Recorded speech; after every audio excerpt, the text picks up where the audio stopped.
নমস্কার। বলতে চাই এর আজকের পর্বে আপনাদের সবাইকে স্বাগত জানাই। কেমন আছেন সবাই? আশা করি আপনারা সবাই খুব ভালো আছেন। আজ আমি এমন একটি বিষয় নিয়ে কথা বলবো যেটি আমাদের জীবনের সাথে গভীরভাবে জড়িত। আমরা সবাই জীবনে সফল হতে চাই। আমরা বালা মুসিবত থেকে, বিপদ আপদ থেকে মুক্ত হতে চাই। আমরা সুখে থাকতে চাই। আর সেজন্যে আমরা কি করি? আমরা সৃষ্টিকর্তার নিকট প্রার্থনা করি, দুহাত তুলে আমরা তার কাছে চাই। কিন্তু শুধু প্রার্থনা করেই কি সব কিছু পাওয়া যায়? একটি প্রবাদ আছে, কর্ম ছাড়া প্রার্থনা এটা ডানা ছাড়া পাখির মতো। অর্থাৎ পাখি যেমন ডানা ছাড়া উঠতে পারে না, ঠিক তেমনি নিজের চেষ্টা বা কর্ম ছাড়া আমরা সাফল্যের শিখরে পৌঁছাতে পারি না। আপনি যদি বসে বসে শুধু প্রার্থনা দিয়ে আপনি সফল হতে চান, নিজে চেষ্টা না করেন, তাহলে কি আপনার সেই প্রার্থনা এটা কবুল হবে? আপনি যদি কাজ না করেন, সেই প্রার্থনা কি কবুল হবে? বাস্তবতার নিরিখে এর উত্তর হলো না, কবুল হবে না। সৃষ্টিকর্তা আমাদের একটা সুন্দর পৃথিবী দিয়েছেন, আমাদেরকে সৃষ্টির সেরা জীব হিসেবে তৈরি করেছেন, আমাদেরকে দিয়েছেন হাত, পা, মেধা এবং বিবেক। এগুলো তিনি কেন দিয়েছেন আমাদের? শুধু বসে বসে অলৌকিক কিছুর জন্যে অপেক্ষা করতে, নাকি এগুলো কাজে লাগানোর জন্য? একজন কৃষকের কথাই ভাবুন না। একজন কৃষক, তিনি যদি জমিতে লাঙল না চষেন, তিনি যদি জমিতে বীজ বপন না করেন, তিনি যদি প্রতিদিন মন্দিরে বা মসজিদে গিয়ে প্রার্থনা করেন, হে প্রভু আমার গোলা ভরে দাও, গোলা ভরিয়ে তোলার জন্যে স্রষ্টার কাছে প্রার্থনা করেন, তাহলে কি তার গোলা ভরবে? জমিতে একটাও ফসল ফলবে? আপনারা সবাই এর উত্তর জানেন, না, ফলবে না। কারণ সৃষ্টিকর্তা বৃষ্টি দিতে পারেন, তিনি অনুকূল আবহাওয়া দিতে পারেন, কিন্তু জমিতে বীজ বপন কৃষককেই করতে হবে। প্রকৃতির নিয়মই এটা। অর্থাৎ যেইটুকু অংশ আমাদের, আপনার যে অংশটুকু, সেই অংশটুকুর দায়িত্ব আপনাকেই নিতে হবে, তারপরে ফলের আশা করতে হবে। এ বিষয়ে একটা খুব চমৎকার গল্প আছে। এক গ্রামে একবার খুব ভয়াবহ বন্যা হলো। পানি বাড়তে বাড়তে চাল ছুঁই ছুঁই করছে। গ্রামের সকল মানুষ নৌকায় করে বা অন্য আরও উপায়ে নিরাপদ আশ্রয়ের সন্ধানে ছুটছে। সেই গ্রামের সবচেয়ে ধার্মিক যে ব্যক্তিটি, তিনি তার ঘরের চালের উপরে বসে আছেন। তো সেই লোকের পাশ দিয়ে তার প্রতিবেশী যখন নৌকা নিয়ে যাচ্ছিলেন, তখন সেই ধার্মিক লোকটিকে বললেন, পানি বাড়ছে, বিপদ হবে, আর সময় নেই, আপনি উঠে আসুন।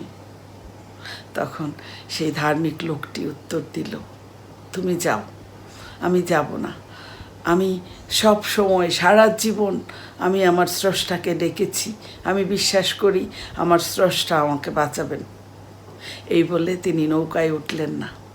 তারপর পানি আরও বাড়তে লাগলো।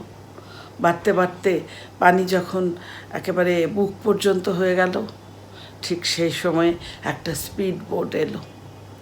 স্পিড বোট থেকে উদ্ধারকর্মীরা তাকে ডাকছে যে, ভাই উঠে আসুন, আর সময় নেই, পানি তো অনেক বেড়ে গেল, আর সময় নেই, আপনি উঠে আসুন। তখনও একই উত্তর দিল সেই ধার্মিক ভদ্রলোক। বললেন, তোমরা যাও, আমি যাব না, আমার স্রষ্টা আমাকে বাঁচাবেন। বলে সেই লোক আর উঠল না স্পিড বোটে। তারপর পানি বাড়তে বাড়তে যখন একেবারে গলা পর্যন্ত, সেই সময়ে একটা হেলিকপ্টার, রেস্কিউ হেলিকপ্টার এলো এবং এসে একটা দড়ি ফেললো। সে সেই দড়িটা ধরল না, তারপর তিনি মারা গেলেন। এরপর মৃত্যুর পর তিনি স্রষ্টাকে প্রশ্ন করলেন, হে প্রভু, সারা জীবন আমি তোমাকে ডেকেছি, আমি তোমার এমন ভক্ত, তুমি কেন এলে না আমাকে বাঁচাতে? তুমি কেন আমাকে ফেলে রাখলে? মৃদু হেসে স্রষ্টা উত্তর দিলেন, তুমি যখন বিপদে পড়েছিলে তখন আমি নৌকা, স্পিডবোট, হেলিকপ্টার এগুলো পাঠিয়েছিলাম। এইবার তুমি যদি সেগুলোতে না ওঠো তাহলে আমি আর কি করতে পারি? মূলত এই যে গল্পটা, এই গল্পটা আমাদের কে শেখায়? এই গল্পটা আমাদের শেখায় যে আমাদের জীবনে আসা যে সুযোগগুলো, এই সুযোগগুলোই হলো সৃষ্টিকর্তার তরফ থেকে আমাদের জন্য সাহায্য, আমাদের প্রার্থনার উত্তর। এই সুযোগগুলো আমরা বুঝতে পারি না, আমরা দেখি না, আমরা খেয়াল করি না। শিক্ষার্থীর ক্ষেত্রে এটা কেমন দেখুন, একজন শিক্ষার্থী সারা বছর বই পড়লো না, পড়াশোনা করলো না, কিন্তু পরীক্ষার আগের রাতে একেবারে হাঁটু গেড়ে প্রার্থনা করছে, কান্না করতে করতে স্রষ্টার কাছে প্রার্থনা করছে যে প্রভু আমাকে A+ পাইয়ে দাও। এটা কি সম্ভব? কখনো সম্ভব না। কারণ সৃষ্টিকর্তা তাকে বই দিয়েছে, সময় দিয়েছে, সুযোগ দিয়েছে, মেধা দিয়েছে।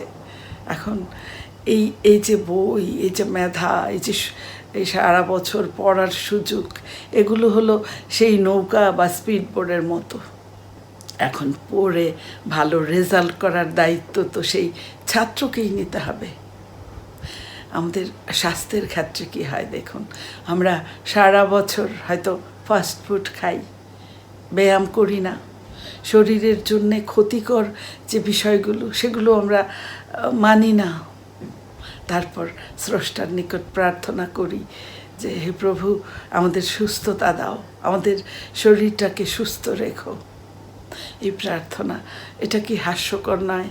সৃষ্টিকর্তা পবিত্র ধর্মগ্রন্থে বলেছেন যে ঈশ্বর বা আল্লাহ সেই জাতিকে সাহায্য করেন না যে জাতি নিজেদের ভাগ্য পরিবর্তনের চেষ্টা করেন না।